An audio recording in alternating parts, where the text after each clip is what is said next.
Bom dia! Bem-vindos, programa Livremente com doutora Rose Cabral. Obrigado, você, querido ouvinte, aqui conosco, mais uma quarta-feira. Muito obrigada a você pela sua audiência, você que toda quarta-feira está aqui conosco. Lembrando, né, que esse programa, o programa Livremente, ele tem uma missão. E a missão desse programa é toda quarta-feira trazer para você, ouvinte, temas e assuntos que levam você a ter esclarecimentos a respeito da tua saúde mental. Esse programa tem o propósito de trazer para você uma percepção do processo terapêutico que é o próprio Livremente. E hoje não vai ser diferente. E essa semana é uma semana muito importante, uma semana muito especial para nós, principalmente que para nós que somos afrodescendentes, que é dia 20, na próxima sexta-feira, a celebração do Dia da Consciência Negra. E eu trouxe pessoas hoje aqui muito especiais que vão estar falando, que vão estar trazendo conceitos, esclarecimentos, opinião e até mesmo experiências, por que não? Para poder falar desse tema hoje aqui conosco. E eu convidei um time de primeira, como sempre, aqui no programa Livremente, só gente de primeira. E eu convidei para estar conosco, para falar conosco, a Carol Paixão. Gente, ela é estudante de direita e também ativista do movimento negro. Bom dia, Carol. Bom dia. Bom dia. Olha, para compor a mesa aqui hoje conosco, gente, eu também convidei a Daniele Paixão. Ela é nutricionista, também trabalha na área da saúde, é técnica de enfermagem e atua também no auxílio em ações sociais. Bom dia, Daniele, seja muito bem-vinda. Obrigada, Rose. Bom dia a todos os ouvintes. Que vocês tenham um dia abençoado através de nossa palestra de hoje. Bom dia. E a minha amiga, colega de trabalho, também de formação, que já não é mais visitante aqui nesse programa, né? Ela é quase parte integrante de vários temas e vários assuntos, está sempre aqui me ajudando e hoje, mais uma vez, ela vai estar conosco. A minha amiga querida, a doutora Isabela Cortez, ela é psicanalista. Bom dia, pessoal. Espero contribuir mais uma vez com o programa Livremente e quero agradecer mais uma vez essa participação junto à doutora Rose. Bom dia, gente. Então vamos às definições. Consciência negra. A consciência negra refere-se ao processo de tomada de consciência de um afrodescendente acerca das suas raízes e tradições históricas, bem como toda a violência causada pelo racismo. Então, é uma consciência desse contexto. O termo também é muito associado com a data comemorativa do Dia da Consciência Negra, celebrado no dia 20 de novembro. Bom, e eu quero perguntar agora à nossa querida Carol Paixão. Carol, por que precisa de uma data para lembrar da consciência negra? Precisa dessa consciência?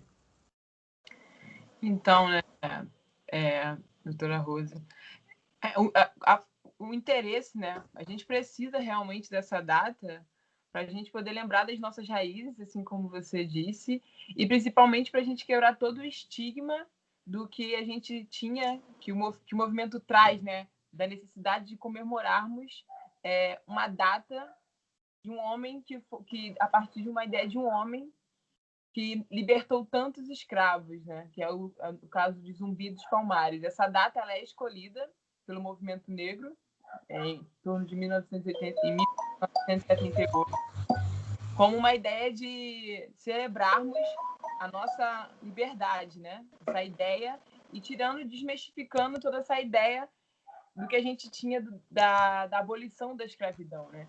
Então, quando a gente trabalha essa ideia, essa necessidade, é uma necessidade do povo negro se entender como pessoas, se entender como libertos a partir dos próprios negros, daqueles que lutaram, Zumbi dos Palmares, Dandara, Luísa Maim. Então, essa é a primeira ideia que é levantada pelo movimento negro, essa necessidade da gente trazer poder ter ecoar, né, de uma forma maior durante esse tempo, porque, de fato, o dia 20 de setembro ele nos dá mais visibilidade, mais espaços de fala, então tem sido usado também como uma forma de reivindicações do que a gente passa cotidianamente, né? Então, um pouco, né, do significado, dessa importância, a gente entender, e principalmente entender como o racismo está o tempo inteiro ligado na nossa vida, está entrelaçado nos nossos corpos, e cada vez mais a gente precisa lutar para acabar com isso. Com certeza, é louvável o objetivo, né, do movimento e também dessa conscientização. Daniele, o que é essa conscientização, essa consciência negra para você? Bom, o que a Carol acabou de passar, né, é uma data muito simbólica. Aí muitas pessoas fazem descaso ainda, pouco caso, não tem nenhum tipo de noção do sentido do que é o 20 de novembro. Muitas pessoas só sabem que é o feriado, mas ninguém sabe o motivo desse feriado, que foi o dia da morte de Zumbi dos Palmares, né? Uma pessoa que nós temos que ter com muito respeito e consideração. Infelizmente, a população não vê isso. Não vê Zumbi dos Palmares como esse homem que foi o marco do nosso, vamos dizer, do mundo inteiro, praticamente, né? Que revolucionou várias coisas e que hoje nós temos algumas oportunidades, nós devemos essas pessoas que estão lá de trás, que lutaram, para que hoje nós possamos ter uma dignidade, um pouco de dignidade, que infelizmente a sociedade ainda é muito preconceituosa quanto a isso. Não visa a gente como pessoas normais. Eu até hoje não compreendo isso, mas infelizmente, né? Vamos respeitá-los também. Só que o dia de sexta, no caso, sexta-feira, dia 20 de novembro, eu acho que nós temos que celebrar como vitória. Vitória em nossa vida, vitória na nossa rede, na nossa raça, entendeu? Que nós estamos, graças a Deus, conseguindo conquistar muitos espaços mesmo na sociedade, né? Então, eu acho muito louvável considerar e continuar, assim, continuar com esse feriado, mas não como feriado, mas sim um grande dia de vitória para todos nós negros. Ok. É interessante essa questão, e essa semana eu estava ouvindo algo a respeito de DNA, e aí eu vou pedir para a Isabela nos ajudar, porque ela é consteladora familiar, e essa semana eu estava ouvindo algo de coisas que ficam introjetadas no nosso DNA. Isabela, existe a possibilidade dessa consciência negra ter se perdido dentro do conceito enquanto raça, enquanto população? A constelação familiar explica isso? Isso, muito bem lembrado, porque eu já ia trazer um pouquinho a minha fala para a constelação. Por quê? Porque todo preconceito exclui, né? E toda exclusão traz um dano e um malefício para uma sociedade, para uma história, para uma população e para um ser humano. Todo tipo de... As constelações, elas falam muito dos excluídos, né? Uhum. E toda vez que há uma exclusão, há um desequilíbrio. E que esses desequilíbrios, eles precisam muitas vezes ser compensados. Então, eu vejo muito o movimento negro hoje em dia como um movimento de compensação e expiação histórico, né? Então, a gente traz, né, essa compensação de tudo aquilo que foi lesado em um outro tempo e trazer hoje também para que cada um possa ampliar a sua consciência, quem é negro, quem é preto, que possa se olhar e se amar do jeito que é e também as pessoas pertencem às outras etnias também respeitar o lugar de cada um. A constelação também fala muito do lugar de cada um, né? Então, quando a gente não quer tomar o lugar do outro, entrar no lugar do outro, a gente aceita o nosso lugar e o outro também aceita o nosso lugar, a gente com certeza vai ter ali um equilíbrio, inclusive um equilíbrio social. Como não foi isso que nós vivemos, então, e ainda não é isso que nós vivemos, então é necessária essa compensação de trazer essa consciência às pessoas, de criar um dia, de criar muitas vezes até públicas para trazer essa compensação, para que a sociedade possa olhar para isso e olhar para os excluídos, que principalmente veio por meio, não só isso, mas veio por meio da história da escravidão no nosso país. Quanto ao DNA, Rose, foi muito bom você tocar nesse ponto, porque a constelação fala da genética e da epigenética. E o DNA é o que nós temos, né, como a nossa memória, né, a nossa memória celular. E, da mesma forma, as memórias da nossa ancestralidade e as memórias de tudo, né, que os nossos antepassados viveram. Então, os nossos antepassados negros, eles viveram muita exclusão, muita exploração, muita violência. E tudo isso traz um peso, uma carga para nossa etnia. E isso acaba fazendo com que a gente precise realmente trazer esse movimento como um movimento de libertação, tanto de dentro para fora, quanto de fora para dentro, porque de dentro para fora é aquilo de trazer a autoaceitação. Né? E de fora para dentro, de mostrar à sociedade, né, o que é a igualdade. A igualdade é cada um tem o seu lugar, nós temos o nosso lugar sim, que não é inferior nem superior, mas é o nosso lugar e que isso precisa ser respeitado. Então, não sei se atendeu a pergunta sobre genes e genética, mas é por aí. Essas memórias, elas ficam, inclusive nas famílias, né? Memórias de preconceito, que vem muitas vezes da infância, mas às vezes vem de um pai, de uma mãe, dos bisavós, avós, bisavós sofreram preconceitos, e isso vem sim como uma carga inconsciente para aquela pessoa que está vivendo numa outra geração, mas que muitas vezes está ainda manifestando um sofrimento das gerações passadas. Interessante, interessante. Porque quando nós vamos falar de terapia, queridos, e a gente sempre tá trazendo essa questão aqui, na terapia você vai trabalhar questões justamente do teu subconsciente. Então, o que a doutora Isabela está explicando aqui é o seguinte, é que o indivíduo negro ou afrodescendente, ele já vai vir no seu registro de memória ou no seu inconsciente já uma carga e um peso em decorrência dessa exclusão. Então, traduzindo, é como se dentro de nós, afrodescendentes, já viesse aquele entendimento de que somos excluídos. Já existe em nós aquela sensação ou aquela desconfiança de que nós não pertencemos ou não estamos no nosso espaço. E a doutora Isabela falou de coisas muito interessantes a respeito dessa inclusão, e aí eu quero aproveitar, pedir a Carol, que é representante aqui do movimento. Carol, dentro do movimento negro, como são essas políticas de inclusão? A doutora Isabela falou de uma exclusão que já está, talvez, no DNA do negro. Como, dentro do movimento e como dentro dessa consciência negra, se trabalha a questão da exclusão e de diminuir ou até mesmo levar à exclusão dessa exclusão como pessoa?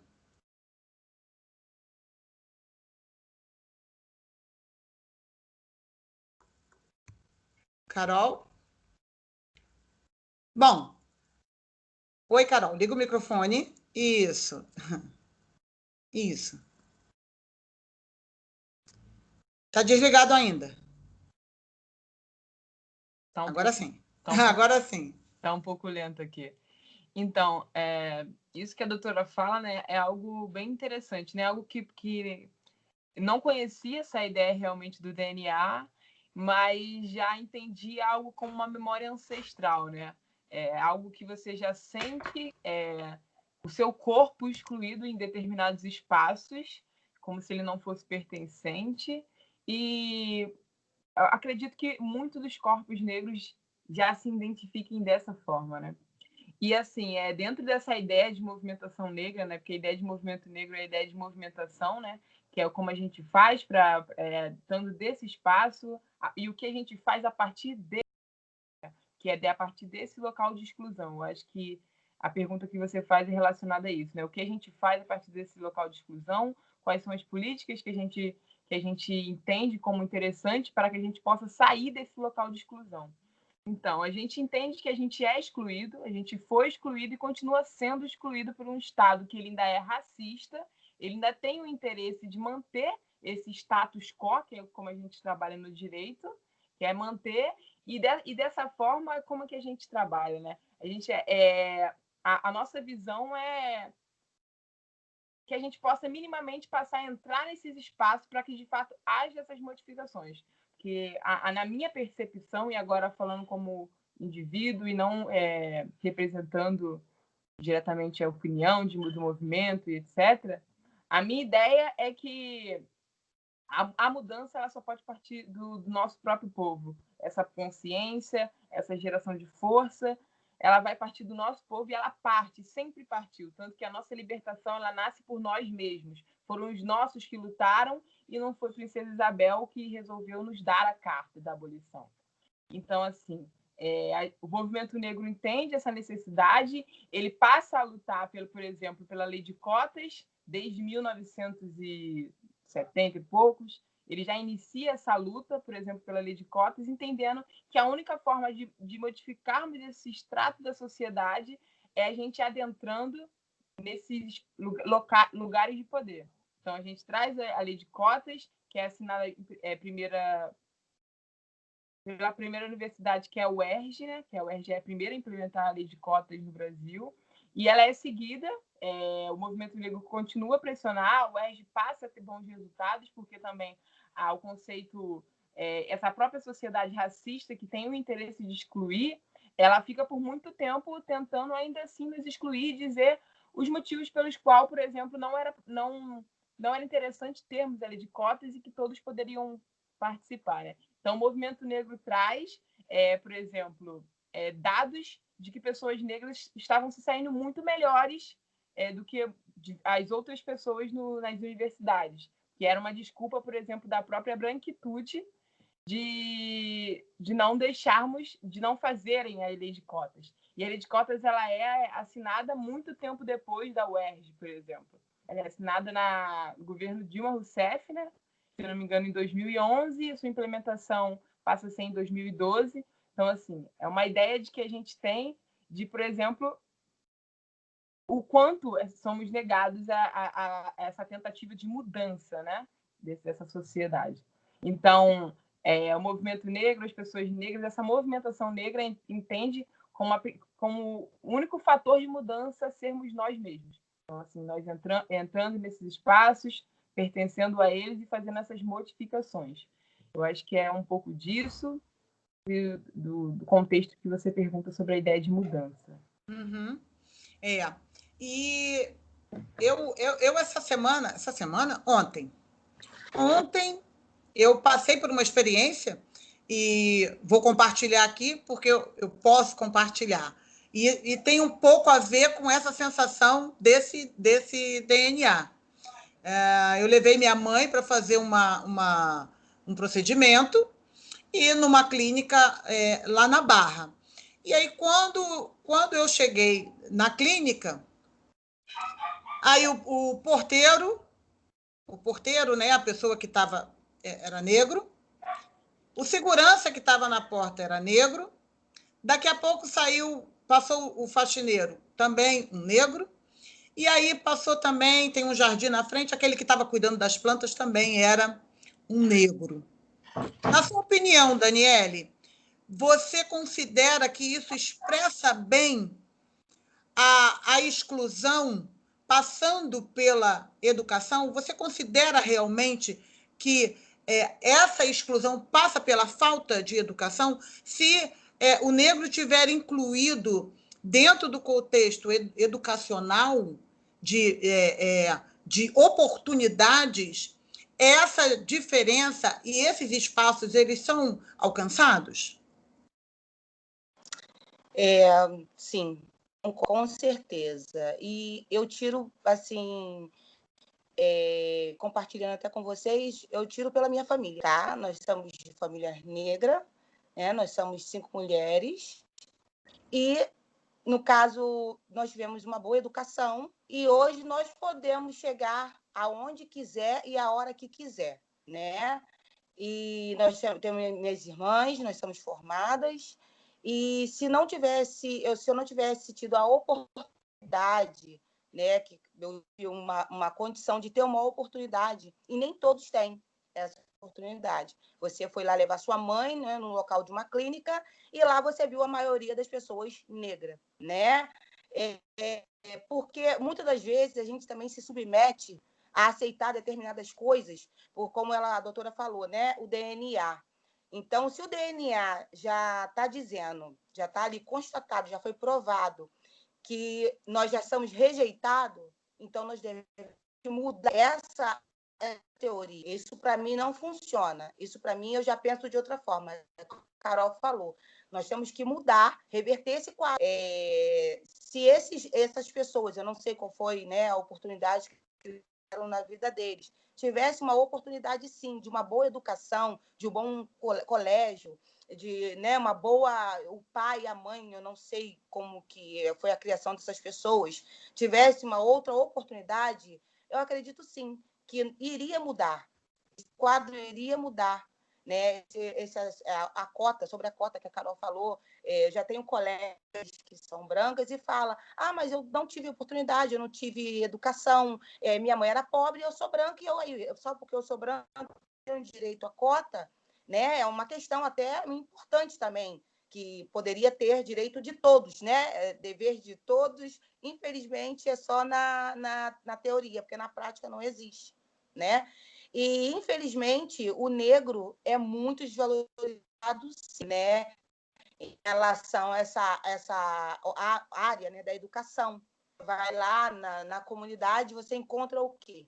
Negro. A maioria da população é negra. Você vai encontrar um branco, né, que é muito raro, porque a maioria é tudo mestiço, então não vai encontrar. E ali na periferia, na favela, você vai encontrar o quê? Você vai encontrar pessoas humildes, que não têm educação nenhuma. Eu tiro aqui aonde eu moro, tem cursos, está tendo curso agora de circo, tá? Alguns cursos que está tendo aqui, eu fiquei sabendo, passando, o rapaz me perguntou se eu não tinha pessoas para indicar, e eu indiquei 2 pessoas e expliquei que estava tendo um curso ali, e eles só simplesmente falaram que não poderiam participar dos cursos por motivos que eles têm que trabalhar e não tem tempo para isso. E ele cata latinha. Então, olha só, ele, coitado, se ele ficar sem catar a latinha dele, ele não vai ter o pão de cada dia, ele não vai ter, levar um prato de comida, o almoço, o jantar para o está em casa esperando. Eu entendi a situação dele. Então, eu acho que por isso que nós é que temos que mudar esse quadro, nós negros. Não devemos se submeter a aceitar o pouco. Nós temos que lutar pelo muito, entendeu? O pouco ficou lá atrás, bem lá atrás. Os nossos antepassados brigaram para que nós hoje possamos ter um futuro bem melhor. E nós, agora, devemos lutar, dar um outro tipo de educação para os nossos que estão vindo, né? Mudar mais à frente, que creio eu que vai ser bem melhor ainda. Não vai ter mais essa, eu creio que não vai ter mais essa desvalorização, né, com a pessoa negra. Certo. eu vou pegar o gancho do que a Daniele falou. A Daniele falou um ponto que ela tocou uma questão a seguinte: pessoas mestiças, pessoas pardas, pessoas que são descendentes, né, de negro. Doutora Isabela, como é que fica a questão do DNA quando há essa mistura de raça? Quando a pessoa é descendente, é afrodescendente, mas ela convive e ela tem uma ascendência, talvez europeia, de raça branca. Como fica essa questão desse DNA? Os mestiços, eles vão ter, ou os pardos, porque hoje em dia já não se usa essa questão. Na verdade, esse conceito da tua cor é você que se identifica. Então, você é negro, então você se intitula negro, independente do tom da tua melanina.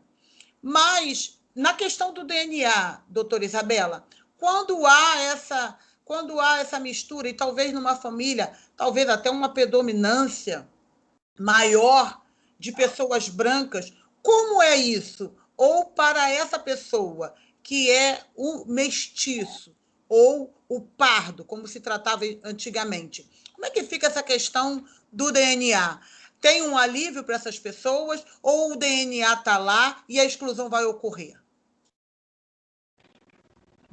Ok, doutora Rosa. Primeiramente, quero colocar que essa questão do DNA é só para mostrar, né, trazer um pouquinho desse conhecimento, né, biológico, para mostrar que nós somos, né, quem viemos depois a partir de uma história, de uma raiz, né? Que nós temos uma raiz, que nós temos uma ancestralidade, que nós temos uma história e que nós carregamos essa história no nosso DNA. E que a ideia de carregar essa história não é de manter algo que tenha sido desfavorável para um grupo. Pelo contrário, é de trazer uma compensação daquilo que não foi favorável para um grupo X, né? Assim como, bem como as histórias pessoais, familiares e tal. Então, a gente muitas vezes precisa justamente fazer isso que essa colega falou, fazer essa mudança, né, desse padrão, porque a ideia não é o negro se sentir excluído, pelo contrário, é ele ter uma alta aceitação, ele ter uma aceitação de que ele pode estar em qualquer espaço e é ele lutar por isso, né? Muitos dos nossos ancestrais já lutaram por isso, outros não chegaram a ter essa força porque o sistema daquela época não permitia, né? Então eles ficaram de fato subjugados. Então, de alguma forma, como se fosse uma ideia de justiça compensatória para que não houvesse, né, essa subjugação não se mantenha por mais gerações, né? Para que se tenha um corte dessa coisa de se ficar um grupo subjugado, né? Em relação ao que você me perguntou quando a família tem uma mistura, né? Uma mistura negros, brancos, índios, e geralmente tem, né? Pelo menos aqui no Brasil, isso é mais comum, né? O que acontece muitas vezes que dentro dos sistemas que são misturados, que é algo natural para o brasileiro, né? Muitas vezes existe esse preconceito que vem em alguns momentos, né, de que algumas pessoas que às vezes nem são brancas, mas que são um pouco mais claras, né, em relação a outros que são negros às vezes dentro de uma própria família, ou um que é branco e o outro, ou aquela coisa, não quero que o meu neto nasça assim, com o cabelo assado, com a cor da pele tal. Infelizmente isso é real, infelizmente isso existe, seja de brancos para negros, seja de pessoas às vezes não tão brancos, mas um pouco mais claras, um cabelo um pouco menos crespo. Infelizmente, isso às vezes ocorre. Eu trabalhei durante 8 anos dentro de escola pública, como professora das classes infantis, e eu vi casos, né, assim, isso é uma questão de cultura, né? A gente precisa trazer, de fato, a educação, né, para que a gente não tenha mais essas exclusões dentro das próprias famílias, né, nem pelo cabelo, nem pela cor da pele, nem por nada, né, e a gente, de fato, conseguir elevar essa consciência, para que todas as etnias e as misturas tenham o seu lugar, que a gente possa honrar, principalmente, esse lugar da raça negra que ainda é um lugar dos excluídos.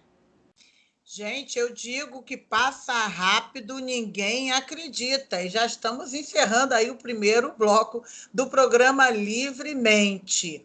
A gente volta já já, não sai daí não. Estamos de volta, programa Livremente com a doutora Rose Cabral. Gente, no primeiro bloco, estamos aí com pessoas super qualificadas. Estamos com a Carol Paixão, que é estudante de Direito e ativista do movimento negro.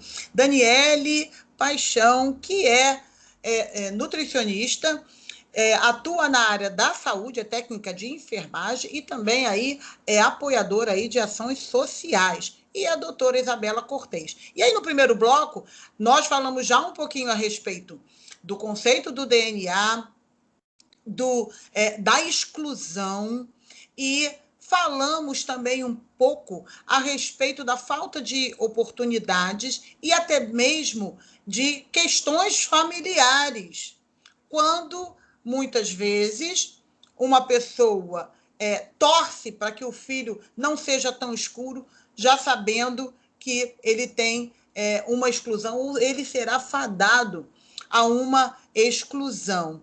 A intenção nossa aqui, e nesse tempo, e nessa semana que nós estamos falando de consciência negra, é de trazer esse entendimento. E a doutora Isabela estava encerrando o primeiro bloco, explicando que a questão não é se envergonhar desse passado, mas ter condições de mudança.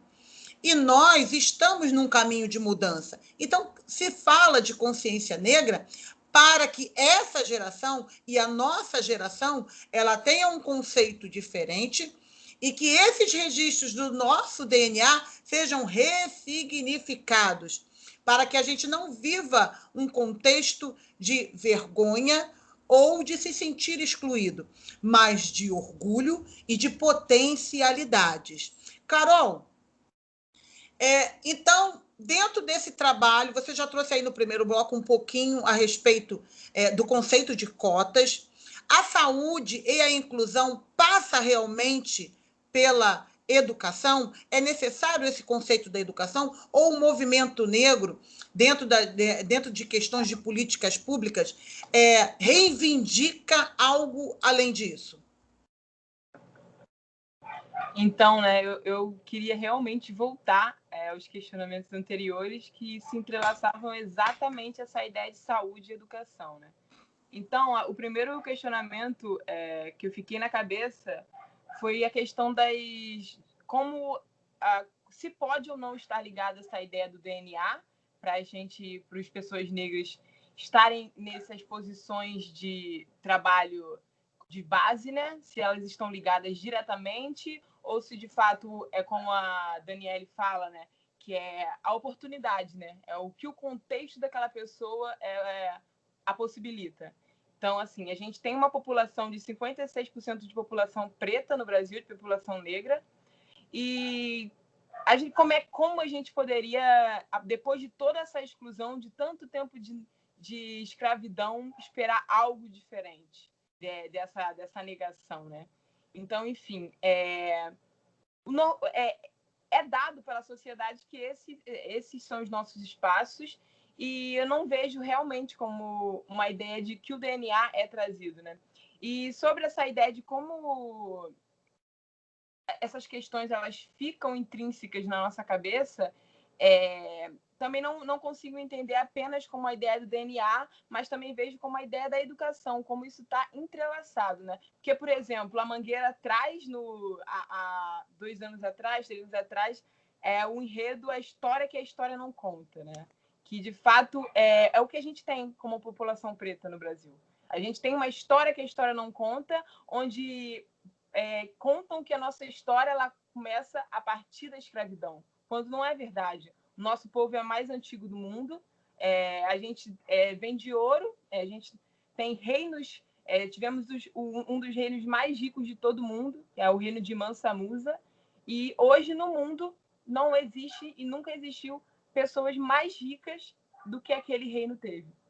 Assim. Então, assim, por que não nos contam? Qual é o interesse do Estado não nos contar sobre os nossos reinos? O reino de Kush, que foi o reino mais antigo de todos os tempos, e o reino mais duradouro, na verdade, de todos os tempos, que teve uma das maiores proporções de ouro. Então, assim, porque não nos contam que nós viemos de reis e rainhas, né? Então, assim, parte também, né, pessoas pretas que estão tentando se movimentar, dialogando com isso, partem também a entender que isso é um interesse para que se manter o status quo, nos fazer entender que nosso espaço, que querem que entendamos que o nosso espaço é só esse da empregada doméstica, do porteiro, de todas essas questões, quando não é. Quando viemos de muito mais do que isso e podemos ter aspirações muito maiores que essas, né? Então, assim, o primeiro olhar que eu vejo é esse. E também, acho que teve um comentário sobre essa ideia, né? De por que as mães não querem que seus filhos nasçam tão escuros e do cabelo tão crespo. E aí eu passo também a relembrar, né, uma ativista negra, que é a Mônica Cunha, que ela perdeu 2 filhos para o Estado.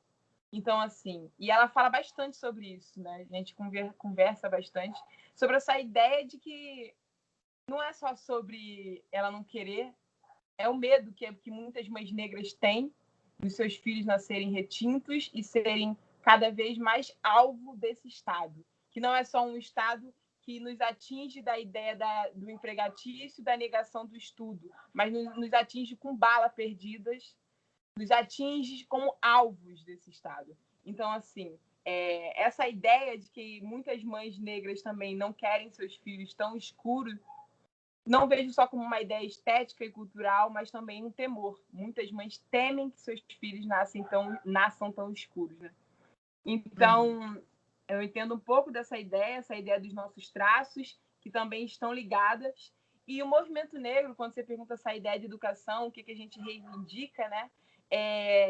Há uma questão, né, que a gente está lutando há muito tempo, que é a implementação da história de África dos currículos escolares, né? Essa lei foi aprovada em 2003 e, desde então, eu terminei o ensino médio não tem muito tempo, eu não tive a história de África na minha escola.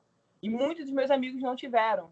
Então, assim, por que não nos contam? Já virou lei, já era para estar sendo implementado. Por que ainda nos negam? Então, assim, é uma pergunta, é uma luta que o movimento negro ele trabalha muito, e a gente entende que quanto antes as pessoas negras se entenderem não só desse lugar de escravidão, que elas podem ter mais potencial, que elas não mais potencial, mas ela entende os seus verdadeiros potenciais, sabe? E aí, né, também eu entro um pouco nessa ideia da saúde, né? Porque o que a gente reivindica, né? Que é uma outra questão que eu tenho estudado bastante, que é a ideia do nutricídio. Eu até iniciei uma conversa com a minha tia, né, a Daniele, sobre essa ideia.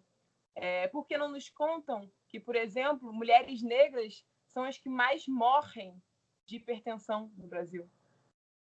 Então, por que não nos contam que essa alimentação que temos aqui no Ocidente, ela acaba com o nosso corpo?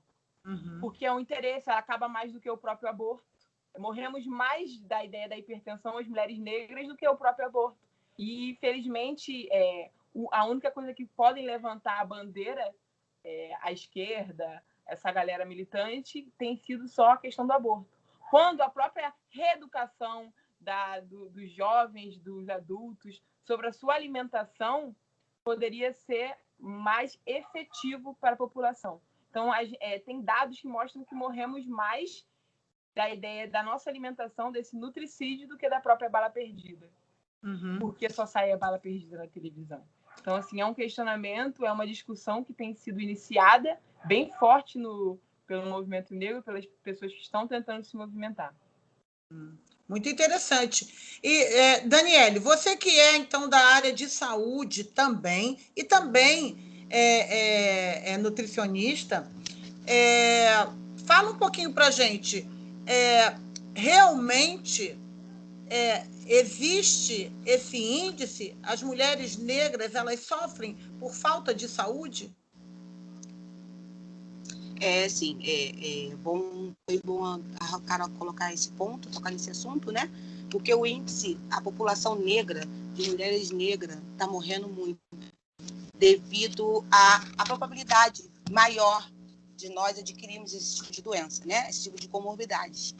E os estudos já dizem, eu trabalho no grupo de medicina preventiva, tá? Na qual eu faço parte de um programa de emagrecimento saudável, mas engloba várias áreas, hipertensão, diabetes, tudo. E o índice de mulheres que têm o índice maior de obesidade e de hipertensão e diabetes são negros. Já foi constatado isso. Só que, infelizmente, né, o governo não quer investir em tratamentos.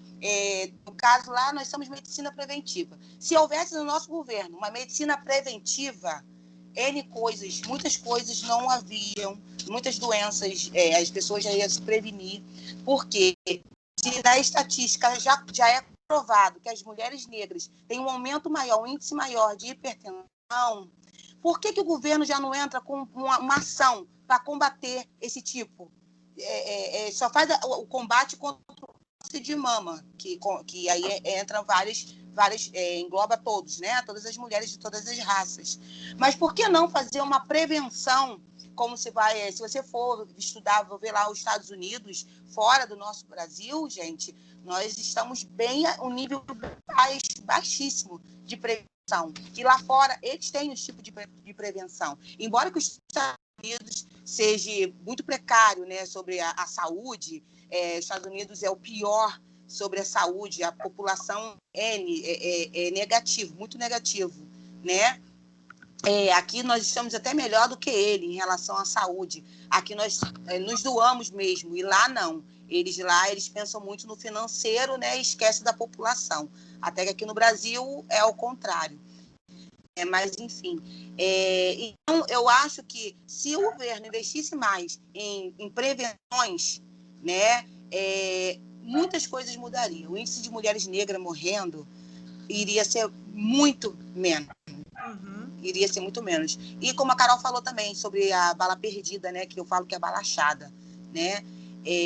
O índice, se vocês forem ver, a probabilidade maior é de pessoas negras que acontecem esses fatos. Se você for ver nas reportagens, né, você vê que as pessoas negras, o índice de pessoas morrendo são mais para o nosso lado, né, da população negra, né? E me fugiu agora da mente o que eu ia passar, muito importante, que me lembrou, que veio agora em minha mente. Saúde, né? Saúde, esse índice, né, de mulheres e essa sua percepção, se realmente é isso. Se realmente a mulher negra, ela realmente expressa esse índice dentro da sociedade enquanto saúde pública. Isso aí. Foi muito bem lembrado, obrigada. E retorno a falar, né, a repetir, sobre o nosso governo. Infelizmente, nós estamos muito defasados. Eles não acham que nós merecemos, nós estamos merecedores. Acredito eu que ele passa para a gente, que eles comparam a gente, né, no caso, mulheres negras, como normal. Né? Mas a gente sabe que no fundo não é, eles não têm essa concepção, né? Eles não engloba tudo, é mentira, mas isso é por quê? Para não ter um custo, porque vai ter um custo muito grande, porque o índice de pessoas negras no Brasil é muito grande. Então, imagine se ele fosse fazer uma medicina preventiva, vamos fazer uma prevenção, todas as mulheres negras, fazer a prevenção sobre o câncer de mama, só os negros, porque a probabilidade deles são maiores. Eles iam gastar muito dinheiro e eles não para gastar dinheiro. Então, eles já preferem esconder isso. Muitas pessoas não sabem, né, sobre isso. Muitas pessoas não têm entendimento sobre essas coisas. Para você ver, até a probabilidade desse coronavírus agora, a população negra foi a mais atingida. Né? Se vocês forem ver também no índice, a população negra foi a mais atingida nesse. Por quê? Por causa das comorbidades que eles têm. A diabetes, uma hipertensão. Então, tudo isso aí engloba a educação, porque a pessoa não teve uma boa educação, não tem um bom emprego, a pessoa não tem condições de ter um plano de saúde bom, então a pessoa recorre ao quê? Ao público. E aí, no público, nós sabemos que nós não temos nada, não encontramos nada, né? E, infelizmente, vai ficar até Deus olhando por todos. Essa questão de política pública passa também pela questão que, além do racismo, além da dificuldade toda da cor, ainda tem o problema social.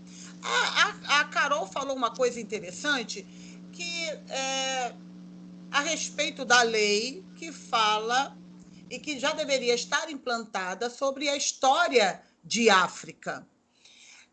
Doutora Isabela, rapidinho, porque já, após a sua fala, já vamos para as considerações finais. Doutora Isabela, se a gente trouxer essa história de África e um resgate dessa autoestima lá na essência, isso poderia ressignificar essa exclusão? Sim, penso que sim. Porque o que acontece? Aquilo que é contado e o que não é contado faz com que a gente tenha um grau maior ou menor de consciência sobre algo. Então, se eu não sei a minha própria história, a história das minhas raízes, como que eu vou conseguir compreender a dimensão, né, dessa exclusão? Como que eu vou conseguir compreender a compreensão dessa necessidade, dessa compensação? Então, assim, de fato, existe isso, essa dificuldade, e o nosso currículo educacional, ele segrega uma série de conhecimentos, né? O direito é um deles, né? Eu penso que todo mundo tinha que ter noções básicas de direito na escola, né? Porque a falta dessa noção faz com que as populações mais favorecidas não tenham alguns tipos de informação e conhecimentos e passem por situações, né, devido a essa falta de informação e conhecimento dentro do campo jurídico, inclusive dos seus direitos. Então, assim, tanto a história da África, como o direito, como uma série de questões, mas especificamente em relação a ampliar a nossa consciência sobre nós mesmos e as nossas raízes, a história da África é fundamental, porque contar a história somente por um lado parcial não é desenvolver uma consciência do todo, não é desenvolver a consciência da maioria da etnia brasileira que é negra. Eu digo que passa rápido, você não acredita. Passa muito rapidinho. Eu vou deixar 1 minutinho de consideração final para cada uma e para dizer qual é a sensação e qual é a sua esperança. Carol, considerações finais. Então, a minha maior esperança é que o povo, que a gente possa, a partir de nós mesmos, levarmos para as nossas próprias histórias, contar as nossas próprias narrativas, sem que haja intermédios e interesses nessas modificações, que possamos atingir os melhores espaços para que possamos mudar esse contexto de sociedade e, principalmente, estarmos felizes dentro desse contexto, porque é um contexto de luta, mas que precisamos poder respirar, nos sentirmos bem e nos sentirmos gratos por todo esse nosso povo, por toda a nossa vida, nossa trajetória. Maravilha. Daniele Paixão, considerações finais. Qual é a tua sensação, qual é a tua esperança? A minha esperança é que o nosso povo, né, se aceite mais, se respeite mais, se valorize mais. Ao entrar numa loja, ao entrar em qualquer departamento, um shopping, tá? Não se sinta desvalorizado. Estudem, sim. Temos capacidade para isso, como qualquer pessoa, entendeu? A oportunidade vem, vocês abracem. Nós temos que abraçar essa oportunidade, sim, para mostrar que nós somos negros, sim, com muita honra, me amo. Eu não usava batom, tá? Porque eu tinha muito grosso, achava que meus lábios eram muito grossos. E aí eu comecei a me aceitar. E eu falei, eu tenho que me amar, a minha origem é essa, então eu vou usar, sim. E hoje eu uso meu batom, então as pessoas têm que ser felizes, não tem que ficar se escondendo atrás de nada. Nós temos que ser felizes e mostrar que nós somos uma pessoa como outra qualquer, tá bom? Obrigada pela oportunidade. Doutora Isabela, meu muito obrigada mais uma vez, você aqui conosco. Considerações finais. Consciência negra, doutora Isabela, qual a esperança? Qual o caminho? A E como esperança é a tratar desse... igualdade e a humanização. E a autoaceitação, como bem a colega falou, né? Nós podemos olhar para nós, reconhecer nossas raízes, nos aceitar, porque quando a gente aceita as raízes que existem em nós, a nossa história, a nossa cor, o nosso cabelo, tudo, e além de tudo isso, que exista socialmente maior igualdade e humanização. Somos humanos e queremos ser tratados como humanos. Nós sabemos que na história da escravidão, por exemplo, os negros não foram tratados como humanos. E nós queremos ser tratados como humanos porque somos humanos e que nós possamos realmente construir esse espaço dentro da sociedade. Essa é a minha esperança, principalmente dentro da educação, que nós já, graças a Deus, nós já estamos conquistando bastante. É isso aí, minha gente. Olha, muito obrigada pela participação de cada uma. Obrigada a você, querido ouvinte, que está aqui ouvindo. Dia 20 de novembro, aí o dia, então, da consciência negra. E o que o Livremente, o que esse programa quer deixar hoje aqui para você é que, verdadeiramente, você tem que se respeitar, se aceitar, entender quem você é, entender que você tem oportunidade e não aceite. Não aceite que ninguém diga para você que você não pode. Porque você pode muito. Você pode realizar. Você pode crescer. Você pode avançar. Ainda que digam, às vezes até o teu DNA vai dizer que você está excluído, mas nós estamos numa luta, nós estamos num avanço para ressignificar todas essas coisas. Então, quando nós falamos de resgatar uma origem que a gente não conhece, é a origem que não foi dita para você, que durante muitos anos também não foi me contado isso, mas com a força de vontade, com a determinação, com o amor próprio e com todas essas coisas essas que foram colocadas aqui para vencer e alcançar o seu lugar ao sol. Não é a cor da tua pele que vai te impedir. Pode o mundo, o sistema e talvez até a política dizer que não é para você. Mas se você determinar e colocar no teu coração que é, você vai conseguir. Meu muito obrigada a todas, muito obrigada a todas vocês. Um beijo a todo mundo que ficou aí ligadinho, antenado. E semana que vem tem mais, gente. Não perca. Quarta-feira, às 9h da manhã, aqui na Rádio Contemporânea 990, essa que é a melhor do Rio de Janeiro. Um abraço. Tchau, tchau. Tchau. Tchau, tchau.